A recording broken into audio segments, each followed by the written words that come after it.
Magnavox presents Odyssey, the electronic game of the future.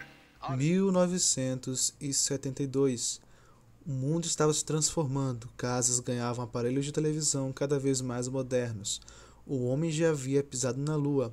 Computadores gigantes ocupando salas inteiras começavam a fazer os cálculos que antes levariam semanas. Mas para o entretenimento, a TV ainda era uma via de mão única. Ela transmitia e você apenas assistia. Não existia controle remoto para interagir. Não havia como mudar o que aparecia na tela. Até que um homem, com uma simples ideia rabiscada em um pedaço de papel, decidiu que essa relação precisava mudar. Essa ideia se transformaria no primeiro console de videogame doméstico da história. Antes de qualquer outra empresa, existiu o Magnavox Odyssey.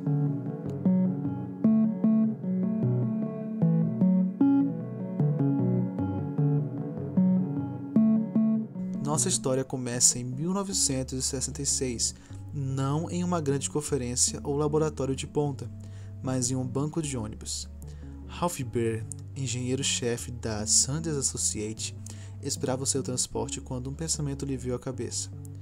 As pessoas passam horas olhando para as telas.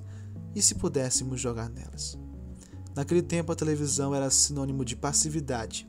O máximo de interatividade era levantar do sofá para trocar o canal. Mas Baer queria mais. Ele sonhava com jogos eletrônicos controlados por pessoas comuns direto na TV da sala de estar. Armado com um bloco de anotações, desenhou o conceito de um aparelho que poderia gerar formas simples na tela. Dias depois, começou a construir um protótipo com dois colegas, Bill Harrison e Bill Rush. O resultado foi algo que, hoje, parece quase improvisado. Uma caixa de madeira pintada de marrom, dois controles com botões giratórios e círculos feitos à mão. Recebeu o apelido de Brown Box. Mas o Brown Box era revolucionário. Permitia a partida de tênis virtual, jogos de perseguição, tiro ao alvo e até experiências rudimentares de simulação. Anos de aperfeiçoamento depois, Ralph Baer apresentou o projeto para a Magnavox, uma fabricante de eletrônicos americana, e após negociações eles decidiram apostar nesta ideia maluca. O palco estava pronto para o nascimento do Magnavox Odyssey. Mas antes de qualquer coisa, vamos conhecer Ralph Baer. Nascido em 8 de março de 1922 e falecido em 6 de dezembro de 2014. Foi um engenheiro e inventor alemão, naturalizado americano, considerado o pai dos videogames. Ele é amplamente reconhecido por seu trabalho na década de 1960, onde desenvolveu o Magnavox Odyssey, o primeiro videogame caseiro do mundo. Além disso, Baer foi inventor do famoso jogo Genius e teve um papel crucial na invenção dos jogos eletrônicos. Sua contribuição à indústria de jogos eletrônicos é amplamente reconhecida e sua vida é um exemplo de pioneirismo na área.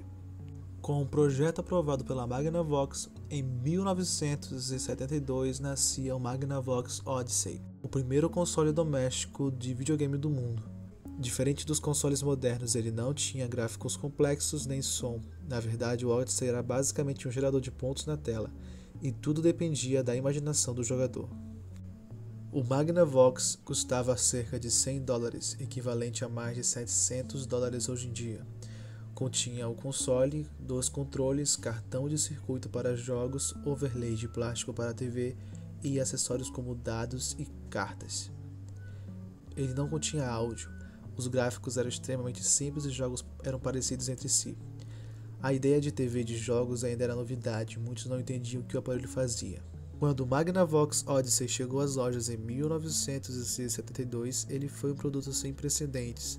Até então, a ideia de jogar videogame na televisão de casa simplesmente não existia para o público comum. Isso fez com que muita gente olhasse o console com curiosidade e também com estranheza. A publicidade era um desafio. Muitos consumidores achavam que o Odyssey só funcionava em TVs da própria Magnavox, já que lojas promoviam o console exclusivamente para o lado de televisores da marca. Isso limitou bastante as vendas iniciais. Ainda assim, o aparelho conseguiu vender cerca de 350 mil unidades nos seus primeiros anos. Nada mal para um mercado totalmente novo. Ao abrir a caixa do Odyssey, era por si só uma experiência única para a época. Lá dentro, o comprador encontrava o console principal, 2 controles retangulares com fios fitas plásticas transparentes para grudar na tela da TV, criando cenário para os jogos, cartucho de jogo, que na verdade eram cartões que mudavam a lógica do hardware interno, dados, fichas e até dinheiro de papel para complementar a jogabilidade fora da tela. Tudo isso ajudava a reforçar a ideia de que aquilo não era só um aparelho eletrônico, mas um novo tipo de entretenimento. Algo entre um brinquedo e uma revolução tecnológica. A Magnavox, sem saber, estava abrindo oficialmente o mercado de consoles domésticos. Quando o Magnavox Odyssey chegou às lojas, ele vinha com cartuchos de plástico que na verdade não continham chips ou programação. Apenas conectores que mudavam a forma de como os circuitos internos do console funcionavam. Isso porque o Odyssey não tinha processador nem memória como conhecemos hoje, tudo era analógico. O pacote inicial incluía 12 jogos, como Table Tennis, Sky Haunted House e Simon Says. Cada jogo era acompanhado de overlays, folhas plásticas transparentes coloridas que o jogador grudava na tela da televisão para criar cenários, já que o console só conseguia gerar quadrados e linhas brancas. A recepção foi curiosa. A ideia de Table Tennis inspirou diretamente o jogo Pong, lançado pela Atari meses depois, ajudando a popularizar de vez os videogames.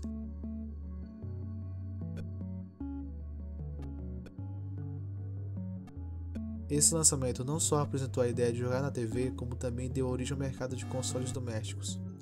No começo, ninguém levava muito a sério esse novo mercado que a Magnavox abriu, mas assim que viram potencial de lucro, muitas empresas começaram a fazer suas versões, como por exemplo a Atari Home Pong, lançada em 1975, criada pela Atari para levar o sucesso dos fliperamas para casa.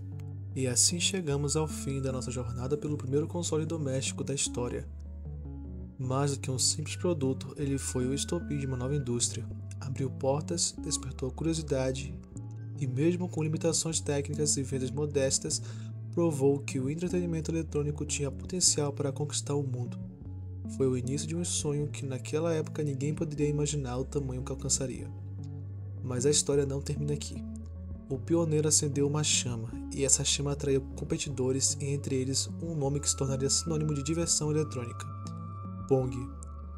No próximo capítulo dessa série, vamos mergulhar na trajetória do jogo que conquistou arcades, invadiu as casas e se transformou em um fenômeno cultural.